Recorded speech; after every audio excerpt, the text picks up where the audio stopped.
Every civilization has two names, one offered by the ancestors and another etched in history. The valley we know today as Manipur was once proudly called Kangleipak.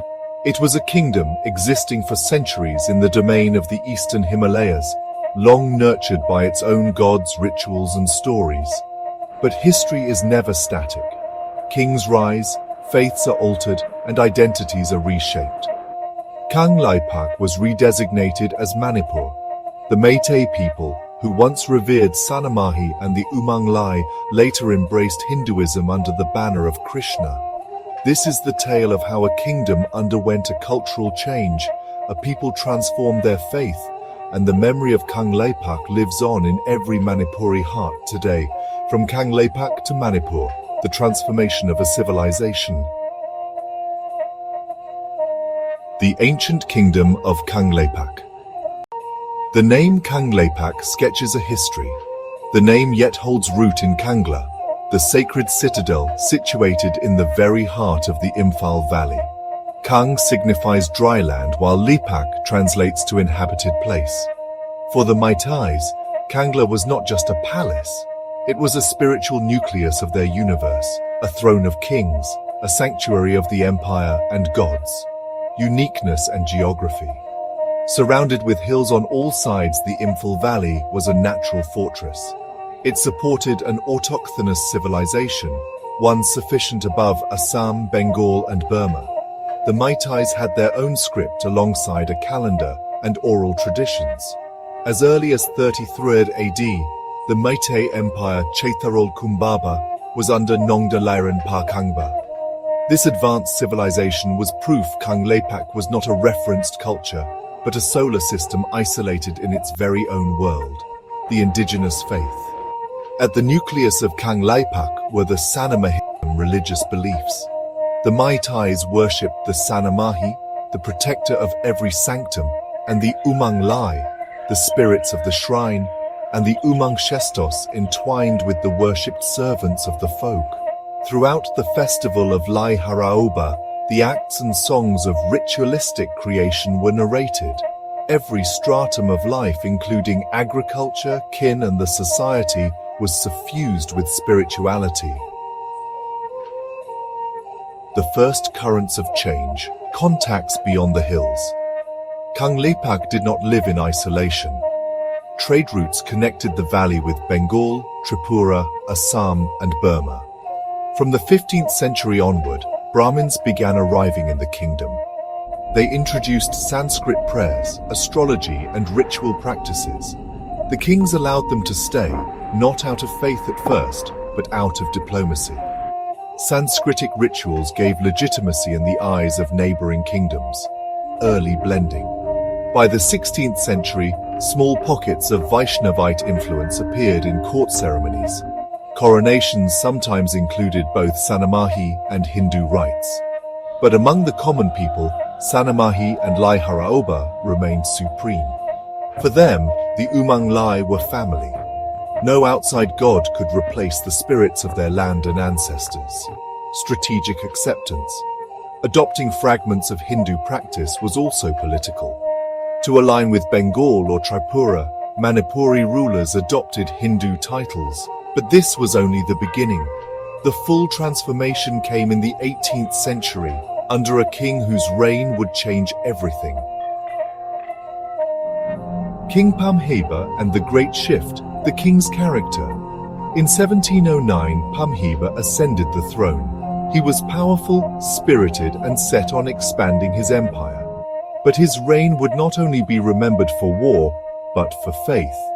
The arrival of Shantidas Gosai.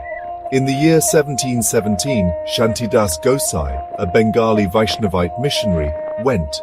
He taught the worship of Gaudiya Vaishnavism with Lord Krishna and Vishnu as the deities. Pamheiba was captivated. The simplicity of devotion, the power of Krishna as a warrior god, and the cachet of identification with mighty Hindu kingdoms appealed to him. The royal conversion. Pamheiba converted, and he assumed the designation Garib Niwaz, protector of the poor. Temples were constructed. Krishna worship became the royal religion. Hindu priests replaced Sanamahi scholars at the king's court. The Puya Thaba, burning of the scriptures. In one of the most painful episodes of Manipuri history, Pamheiba directed the burning of the Puyas, the Meitei sacred writings. The ritual, called the Puya Thaba, eradicated centuries-old stories, mythology, and philosophical traditions. It was an attempt to wipe away the old faith and enforce a new one. But memory doesn't burn so easily. The people bore Sanamahi in their hearts, even when Krishna sat on their altars. Social and cultural changes. With Hinduism came new customs. Caste-like divisions were introduced. Ritual purity and dietary rules shaped society. Such festivals as Ras Leela were initiated, where the love story of Krishna was danced in the Manipuri tradition. The king had changed the religious landscape forever. This was not mere conversion, it was the rewiring of an entire civilization. From Kangleipak to Manipur, the new name. With Hinduism came a new identity. The ancient kingdom that was Kangleipak came to bear the name Manipur, from the Sanskrit mani, jewel, and pur, land. The land of jewels. It finds its initial occurrences in religious literature and royal pronouncements. Pamheiba and his successors embraced it. Kangleipak was transformed anew as Manipur, a Sanskritized kingdom in unison with the mighty Hindu world. Colonial endorsement. When the British arrived in the 19th century, they too adopted the name Manipur. It appeared in treaties, maps, and official records. Thus, the old name Kangleipak faded from political use, though it never left the people's memory, the name that survived. Despite the kings and colonizers exploiting Manipur, the people sang of Kangleipak in their folk songs, invoked it in rituals, and whispered it in their hearts. Manipur was the official state. Kangleipak remained the eternal homeland. The faith of the people, dual identity, public and private faiths. While Hinduism was proclaimed the official creed, the ordinary Meiteis kept the old deities.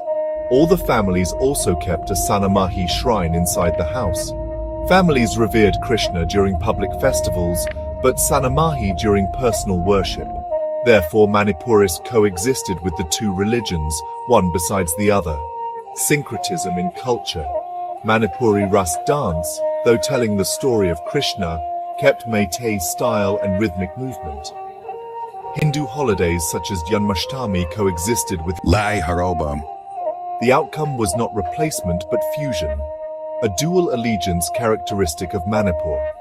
Resistance and memory. Not everyone accepted Hinduism easily. Some resisted, some adapted, and many balanced both. But the people in the end did not lose their soul. The Sanamahi never went away, it lingered unobtrusively in the hearts. Legacy and modern reflections. Colonial modern Manipur. The British strengthened Hindu Manipur, but also brought their own changes. When Manipur acceded to India in 1949, the domination by the Hindus in the valley also played its role in determining politics and identity. Revival of Sanamahi faith.